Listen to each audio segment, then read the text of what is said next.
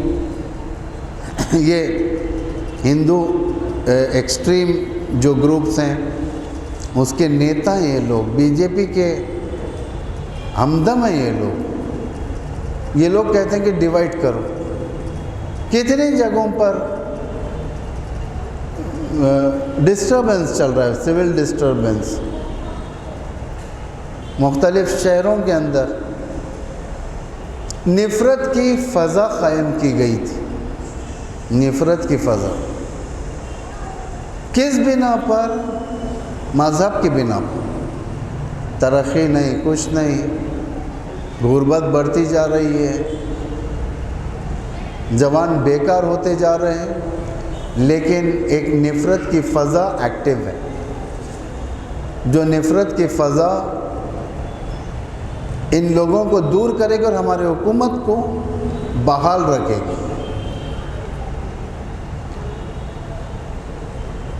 اتفاق سے ترقی خود نان مسلمز میں بھی نہیں ہے، اتفاق سے۔ چلو بھائی، ایک مذہب سے اگر دشمنی ہے، کم از کم اس مذہب کو اپنے سائیڈ لائن کر دیا ہے، کہ کرنے کا ارادہ کر دیا ہے، کم از کم دوسروں کو تو نوکری دو، لیکن وہ بھی بے نوکری ہیں، یعنی ڈھونگ رچایا جا رہا ہے ہم پر۔ قال بل فعلہ کبیرہم ھذا، حضرت ابراہیم سے جب پوچھا گیا کہ یہ بتوں کا حال کس نے کیا ہے، حضرت ابراہیم فرماتے ہیں بل فعلہ کبیرہم ھذا، سامنے بت رکھا ہوا ہے بڑا۔ حضرت ابراہیم فرماتے ہیں کہ مجھے لگتا ہے کہ اس بڑے بت کا کام ہے، جو توڑا ہے سارے بتوں کو، بڑے بت کا کام ہے۔ فَاسْأَلُوهُمْ، تم اسی سے پوچھو، مجھ سے کیوں پوچھ رہے ہو؟ جس وقت تم سین میں آئے تھے بت ٹوٹے ہوئے تھے یہاں پر پتھر کے، اور ایک بت ٹھہرا ہوا تھا، مجھے خواہ مخواہ کا تم پکڑ کے لائے ہو۔ مجھ سے سوال کرنے کی جگہ جو لائیو وٹنس ہے اسے سوال کرو۔ فَاسْأَلُوهُمْ، ان سے پوچھو، ان کون ہو ینطقون، اگر وہ جواب دے سکے تو دے دے گا۔ یعنی سب کو معلوم ہے کہ بت جواب نہیں دیتا، پتھر جواب نہیں دیتا۔ کتنا اچھا سٹینڈ لیا حضرت ابراہیم نے، تنزیہ سٹینڈ،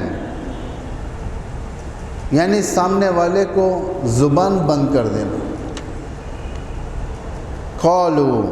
قال بل فعلہ کبیرہم ھذا فاسألوہم ان کانوا ینطقون، کہ تم ان سے پوچھو، بت کے سامنے سوال کرو، پوچھو اس بڑے بت سے، ایکس وائی زیڈ جو بھی نام ہے، یہ سارے بتوں کو کس نے توڑا، یہ جواب دیں، یہ وٹنس ہے، یہ نہیں جواب دے گا تو کون دے گا؟ یہ ماجرا کون دیکھ رہا ہے؟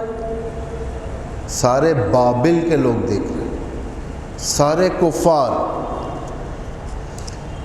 حضرت ابراہیم نے کیوں کہا کہ مجھے کیا معلوم، اس بت سے پوچھو، اگر یہ جواب دے سکتے، یہ تو سامنے ٹھہرا ہوا ہے۔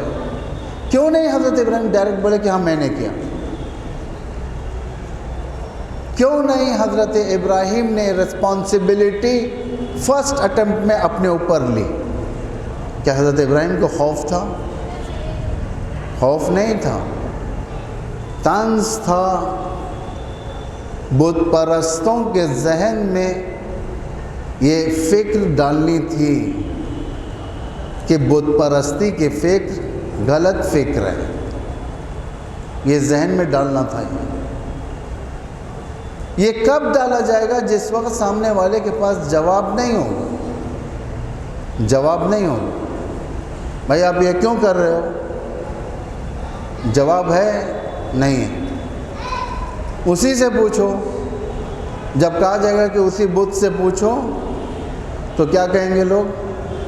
ہم کیا سوال کریں گے؟ تو جواب نہیں دیتا یہ۔ ابراہیم یہی تو بتانا چاہتے ہیں، یہ جواب نہیں دینے والے کہ تم پرستش کیوں کرتے؟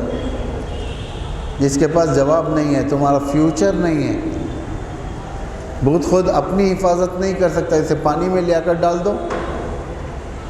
دیکھیں کتنے لوگ گنپتی کے تیوہار میں اس پتلے کو لے جا کر پانیوں میں ڈال دیتے ہیں، لیکن وہ جو پتلا جو خدا بنا ہوا تھا، ایک آئیڈیل بنا ہوا تھا، وہ خود اپنی حفاظت نہیں کر سکتا، تو فائدہ کیا ہے اس سے؟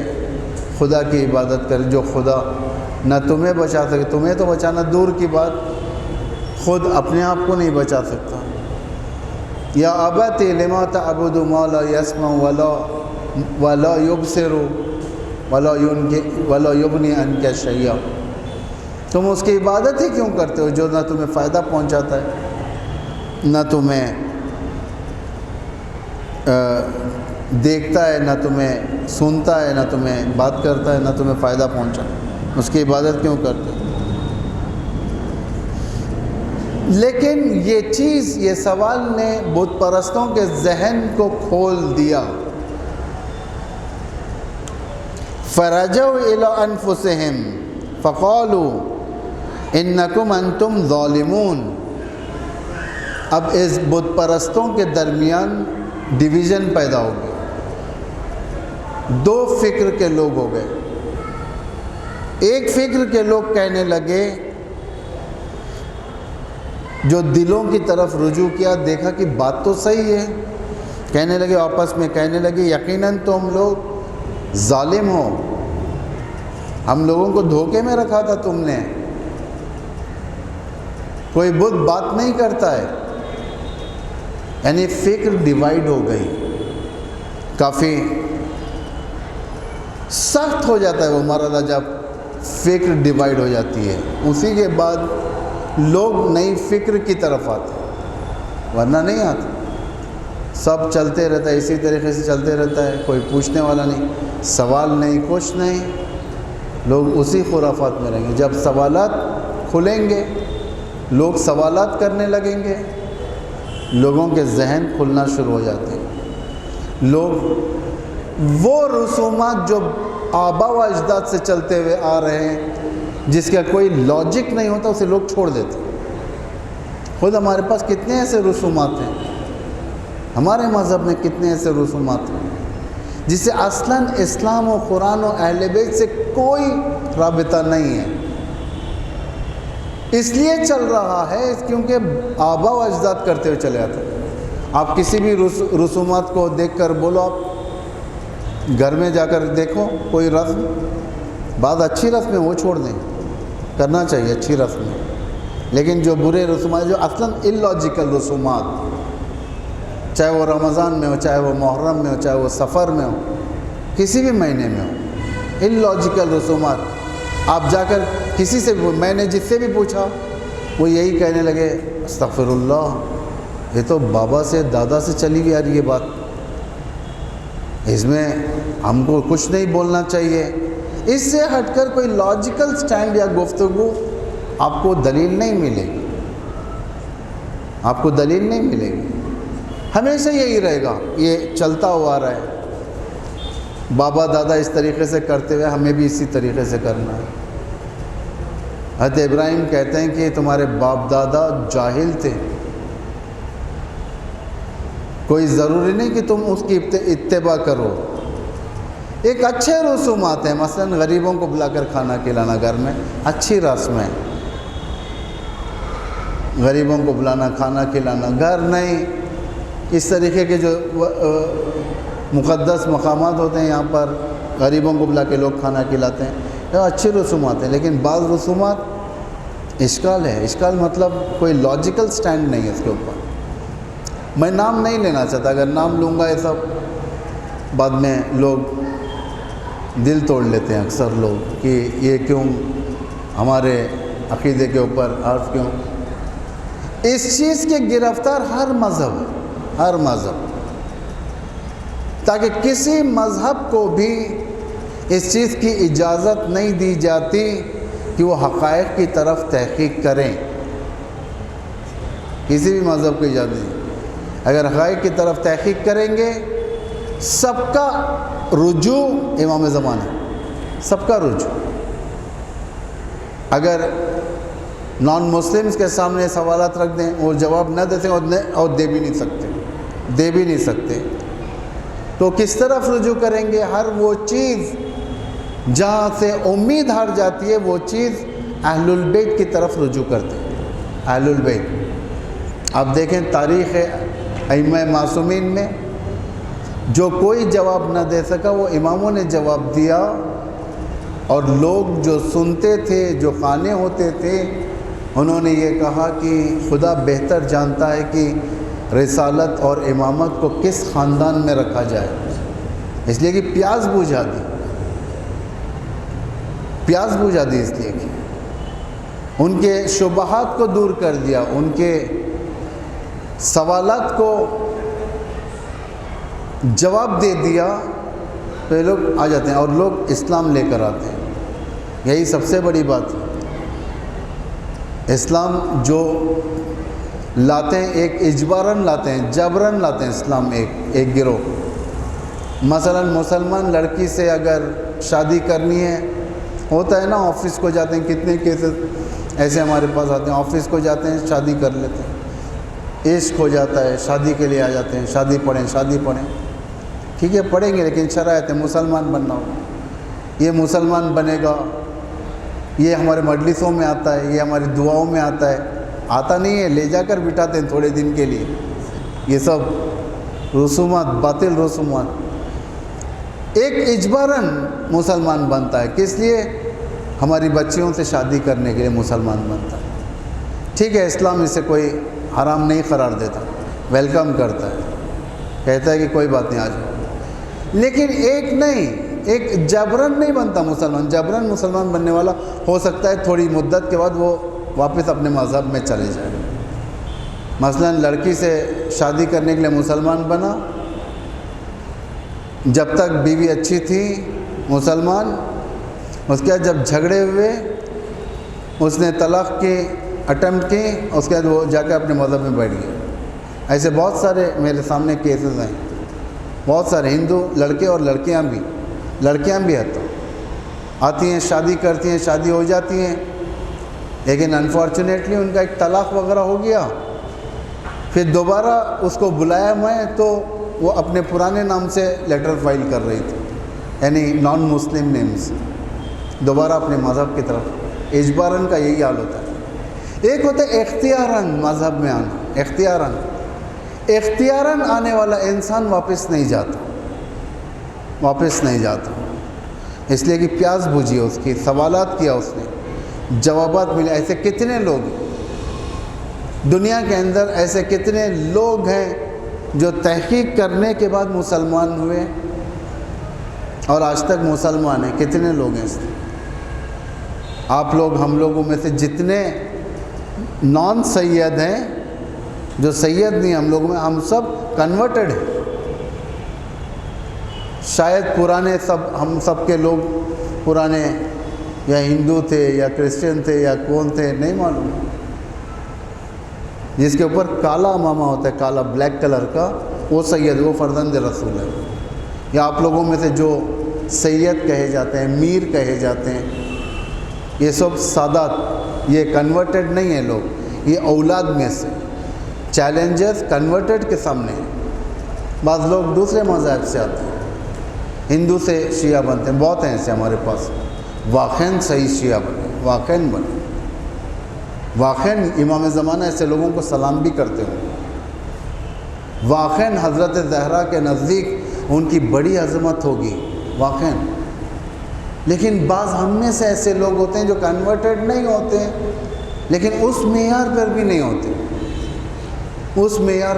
ہوتے، لیکن فخر ہوتا ہے، ہاں ہم سید ہیں، یہ غرور، ہم سید ہیں، کوئی ہمارا کچھ نہیں، اللہ بھی نہیں کچھ کر سکتا ہم کو، آگ نہیں جلا سکتی، لیکن دوسرے سزائیں ہو سکتی ہیں۔ غرور نہیں کرنا چاہیے اس طریقے کا اندر سے۔ انما تم سے جو سوالات ہوں گے، تمہارا جو اجر دیا جائے گا وہ اعمال کی بنا پر دیا جائے گا، رشتہ داری کی بنا پر نہیں دیتا اللہ۔ رشتہ داری کی بنا پر پروردگار کسی کو جنت نہیں دیتا، جنت اعمال کے اوپر ملتی ہے۔ بعض منافق ہوتے ہیں، منافق یعنی اسلام میں رہتے ہیں لیکن ان کا دل کفر کی طرف رہتا ہے۔ سورہ بقرہ کے اندر اور بہت سارا سورہ اور بہت ساری آیتیں منافقین کے بارے میں ڈیفائن کر رہی ہیں۔ اگر اللہ نے اجازت دے گا تو ہم انشاءاللہ اس کو آگے بیان کریں گے۔